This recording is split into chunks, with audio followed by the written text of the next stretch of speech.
നമസ്കാരം. അപ്പൊ ഇന്ന് നമ്മൾ ഉണ്ടാക്കാൻ പോകുന്നത് നമ്മുടെ ചാള തിളപ്പിച്ചതാണ് കേട്ടോ. അപ്പൊ ഒരു 4 നല്ല തടിയൻ ചാളയാണ്. അപ്പൊ അത് നമ്മുടെ കയ്യിൽ കൊടംപുളിയോ വിനാഗിരിയോ ഒന്നും ഇല്ല. ഞാൻ പറഞ്ഞില്ലേ, ഞാൻ പുറത്താണ് വേറൊരു ട്രെയിനിങ്ങിന്റെ ഭാഗമായിട്ടാണ് വന്നിരുന്നത്. അപ്പൊ അതുകൊണ്ട് നമുക്കുള്ളത് വെച്ചിട്ട് നല്ല അടിപൊളി ഒരു ചാള തിളപ്പിച്ചത് ഉണ്ടാക്കാം. എല്ലാവർക്കും ഓപ്പോട്ടോക്സിലേക്ക് സ്വാഗതം. അപ്പൊ ചാള തിളപ്പിക്കാനായിട്ട് ഞാൻ ഒരു സവാള, ഒരു തക്കാളി, ഒരു 2-3-4 പച്ചമുളക്, കുറച്ച് ഇഞ്ചി, ഇച്ചിരി കറിവേപ്പില ഇത്ര എടുത്തിട്ടുണ്ട്. പിന്നെ കണ്ടോ, ചാള ഇത് ഇങ്ങനത്തെ ഒരു പാക്കറ്റിലാണ് നമുക്ക് ചാള കിട്ടിയിരിക്കുന്നത്. അതിൽ നിന്നൊരു കുറച്ച് ചാള എടുത്താണ് നമ്മൾ തിളപ്പിക്കുന്നത്. അപ്പൊ ഒരു പാൻ അടുപ്പിൽ വെച്ച് ഗ്യാസ് കത്തിച്ചിട്ടുണ്ട്. ഒന്ന് ചൂടാവട്ടെ. ഞങ്ങളുടെ കയ്യിലുള്ള സൺഫ്ലവർ ഓയിലാണ്, വെളിച്ചെണ്ണയില്ല. വെളിച്ചെണ്ണയിൽ ഉണ്ടാക്കി അടിപൊളിയായിരിക്കും. അപ്പൊ സൺഫ്ലവർ ഓയിൽ ഈ ചട്ടി ചൂടായിട്ട് ഒഴിച്ചു കൊടുക്കാം. അപ്പൊ നമ്മുടെ കയ്യിലുള്ള സൺഫ്ലവർ ഓയിൽ കുറച്ച് ഒഴിച്ചു കൊടുത്തിട്ടുണ്ട്. ഞങ്ങളുടെ കയ്യിൽ പാൻ ഇതുള്ളൂ, അതുകൊണ്ടാണ്. ചട്ടി ചൂടായിട്ടുണ്ട്. അതായത് നമുക്ക് പച്ചമുളക്, ഇഞ്ചി, വേപ്പില,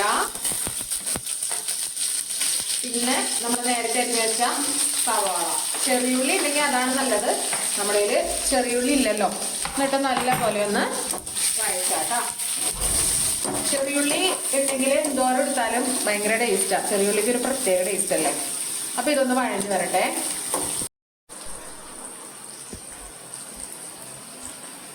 അപ്പൊ അത്യാവശ്യം ഒന്ന് വാടിയിട്ടുണ്ട്. അതിലേക്ക് 1 ടീസ്പൂൺ ഇട്ടിട്ടുണ്ട് മുളക് പൊടി. ഇവിടെ എല്ലാവർക്കും എരിവ് കൂടുതൽ വേണം. പിന്നെ കുറച്ച് മഞ്ഞൾപ്പൊടി കണ്ടോ. എന്നിട്ട് ഇത് രണ്ടും കൂടെ നല്ല പോലെ പച്ചമണമൊക്കെ മാറി അങ്ങ് വരട്ടെ കേട്ടാ. അപ്പൊ പച്ചമണമൊക്കെ മാറി നമ്മളിത് തക്കാളി അരിഞ്ഞു വെച്ചിട്ടുണ്ടായിരുന്നു. അപ്പൊ തക്കാളി ഇട്ട് നല്ല പോലെ ഒന്ന് വഴണ്ട് വരട്ടെ കേട്ടാ തക്കാളി.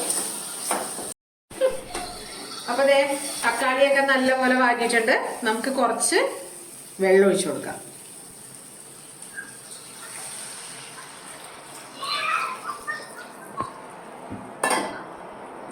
ആവശ്യത്തിന് ഉപ്പിടാം.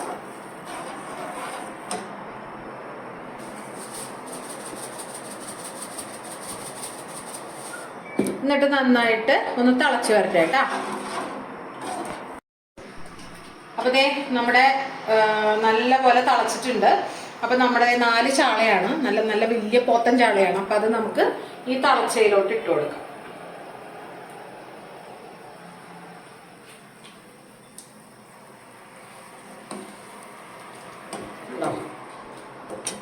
ഇതിലിപ്പോ നമുക്ക് തക്കാളി മാത്രമേ ഞങ്ങൾ ഇട്ടിട്ടുള്ളൂ. അപ്പൊ കൊടംപുളി വേണ്ടവർക്ക് കൊടംപുളി ഇടാം, ചൊറുക്ക് വേണ്ടവർക്ക് ചൊറുക്ക് ഒഴിക്കാം.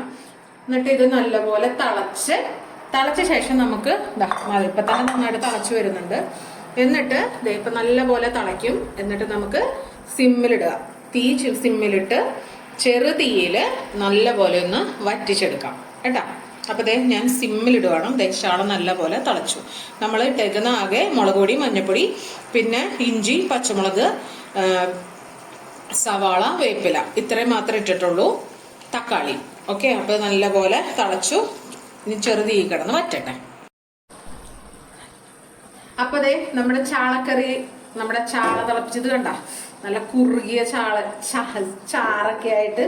ഇതിന്റെ ഇടയിൽ ഞാനൊന്ന് ഉപ്പ് നോക്കുകയും ചെയ്തു. നമ്മുടെ ചാളേനെ ഒന്ന് ഇങ്ങനെ മറിച്ചിടുകയും ചെയ്തു. കാരണം വലിയ ചാളയല്ലേ കേട്ടോ. നല്ല കുറുകിയ ചാറൊക്കെ ആയിട്ട് നമ്മുടെ ചാളക്കറി ഇവിടെ റെഡി ആയിരിക്കുന്നു. ഇത് കണ്ടോ, നമ്മുടെ ചാള തിളപ്പിച്ചത് ഇവിടെ റെഡിയായി. അപ്പൊ നമുക്ക് തീ ഓഫ് ചെയ്യാം. ഇത്രയേ ഉള്ളൂ പരിപാടി.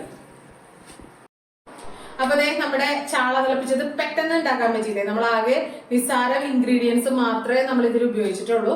അപ്പൊ നമ്മൾ പുറത്തൊക്കെ നിൽക്കുന്നവർക്ക്, ബാച്ചിലേഴ്സിനൊക്കെ പെട്ടെന്ന് ഉണ്ടാക്കാൻ പറ്റും.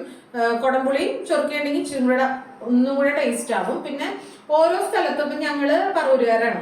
പറവൂർക്കാര് പറയുന്നത് ഇതിനെ ചാള തിളപ്പിച്ചതെന്നാണ്. അപ്പൊ ഓരോ സ്ഥലത്തും പല പല പേരായിരിക്കും ഈ ചാള ഇങ്ങനെ ചെയ്യുന്നതിന് പറയുന്നത്. അപ്പൊ എല്ലാവരും ഒന്ന് കമന്റ് ബോക്സിൽ അതൊന്ന് പറയണേ, എന്തൊക്കെയാണ് നിങ്ങളുടെ നാട്ടിൽ ഇതിനെ വിളിക്കണേന്നുള്ളത്. അതുപോലെ തന്നെ എന്റെ വീഡിയോസ് ഒക്കെ ഇഷ്ടപ്പെടുകയാണെങ്കിൽ ഒന്ന് ലൈക്ക് ചെയ്യുക, ഷെയർ ചെയ്യുക, ഒന്ന് സബ്സ്ക്രൈബ് ചെയ്യുക. അതുപോലെ തന്നെ എല്ലാവരും ഒന്ന് ഉണ്ടാക്കി നോക്കിയിട്ട് അഭിപ്രായം പറയണം കേട്ടോ. സൂപ്പർ കറിയാണ്, നിങ്ങൾ ഒന്ന് ഉണ്ടാക്കി നോക്കണേ.